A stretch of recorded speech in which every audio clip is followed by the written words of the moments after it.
د چارسدي د شوګر مل د ځمکې د خرڅېدو په ضد د علاقې ولس احتجاجي مظاهره کړې ده او وایي چې دا د دوی پدري جایدادونه دي او دا یې شوګر مل ته پخوا په دې عرض ورکړې وه چې مل به چالو وي او د دې علاقې ولس به په دې کې روزګار کوي خو مظاهرین وایي چې دا ځمکه د پاکستان تحریک انصاف یو سینیټر او د ډیپټي کمشنر چارسدي په جوړ توړ خرڅه شوه او دوی یې هیڅ په اعتماد کې نه دی اخیستی او اوس پکې پلاټینګ کیږي د دې مظاهرې مشر او پخوانی وزیر تعلیم محمد هاشم خان تور لګوي چې د چارسدي د ډیپټي کمشنر په شمول پکې د ځلې نور افسرانو بډې رشوتونه اخیستي دي نوموړی وایي چې دا ځمکه یې یوه مرله په 2,10,000 ورکړې ده او د دې خپله بیه 8,00,000 روپۍ مرله ده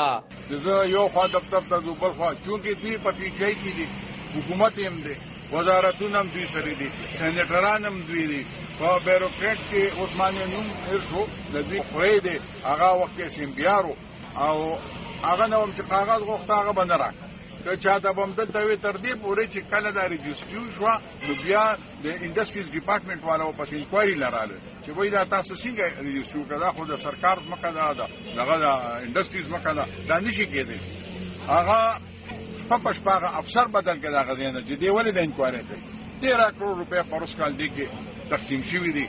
د ډي سي نواله د چپړاسي پورې دا پیسې اخیستل شوي دي د مل پخوانو مزدورانو په استازیتوب د پړانګو ناظم علي خان ویل چې کومه ځمکه خرڅه شوې ده په دې د دوی خښتې او دوی به دا ځمکه هیڅ چاته پرېنږدي